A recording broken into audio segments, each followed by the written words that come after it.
Hello po. Yan. So, good morning everyone.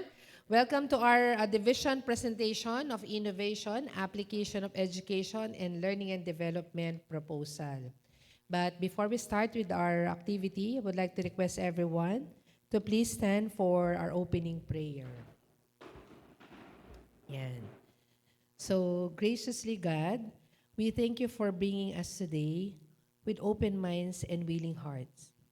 We are grateful for the opportunity to share ideas, explore innovation, and present proposals that seek to improve education, learning, and development. As we begin, we ask for your guidance and wisdom. Inspire our thoughts, our words, and our actions so that every idea presented may be purposely creative and rooted in service to others.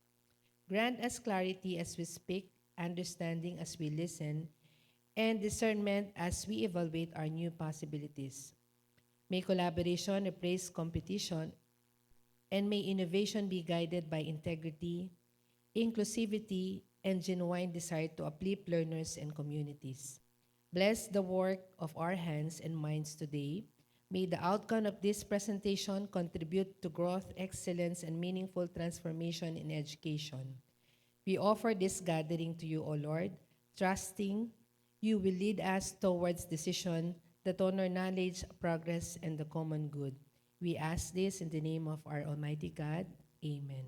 In the name of the Father, Son, Holy Spirit. Amen. Good morning, everyone. So, good morning po. Sige po, pwede na po tayong umupo. But before we start with the presentation, I think I would like to ask Ma'am Irene Lusong. Si Ma'am Irene po, palakpakan natin. Siya po yung bago nating SEPS sa research. And I think she will give us an introduction on the innovation, application of education, basic research, and action research. It's more on the legal basis of the said innovation. So take it away, Ma'am Irene.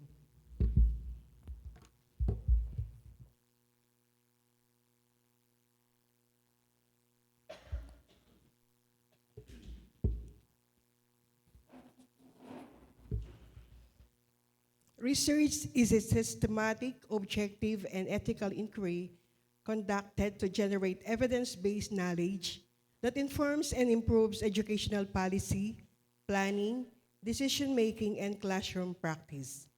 Good morning, everyone. Welcome to the presentation of Innovation, Application of Education, Learning and Development Proposals. Based on Republic Act 9155, Chapter 1, Section 7, DepEd is mandated to undertake national educational research studies from which it can become part of the basis for necessary reforms and policy inputs.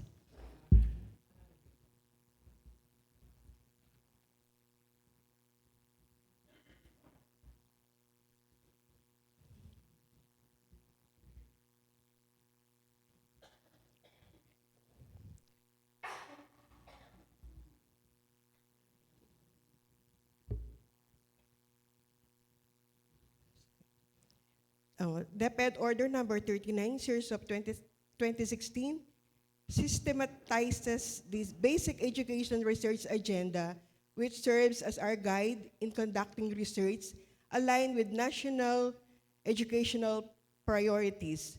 All research undertakings must be anchored in this agenda to ensure relevance and impact.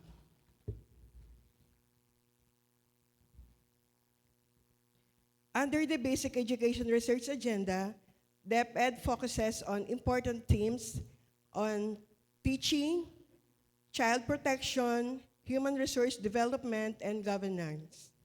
It also includes cross-cutting areas, the disaster risk reduction and management, inclusive education, and gender and development to ensure that research supports safe, inclusive, and resilient learning environments. As shown in this slide po, based from DepEd Order Number 16, Series of 2017, the Research Management Guidelines, shown po the minimum requirements of the research proposal and the minimum requirements of completed research report. Also, the action research template, and the completed action research outline.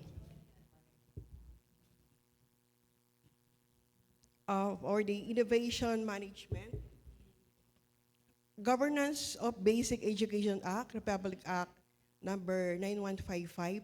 This act emphasizes continuous improvement in basic education through sustainable and innovative initiatives.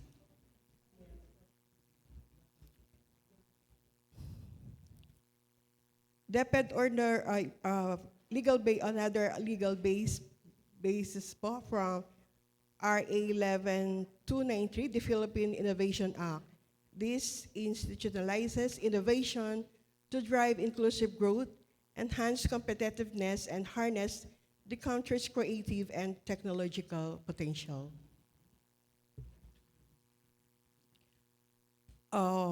From Regional Memorandum number 408, series of 2023, the implementation guidelines on innovation management, dated August 7, 2023. The memorandum provides a framework for embedding innovation in DepEd's planning and governance, promoting forward-looking strategies at all levels. Shown po in this slide from RM 408, the innovation project proposal outline, and also the completed innovation project report template. And the signatories po, required signatories, shown po, hindi na po natin babasahin isa-isa para makapag-start na po si sir. Yan po, continuation po nung required signatories. For the application of learning and development based from DepEd Order number 7, series of 2023.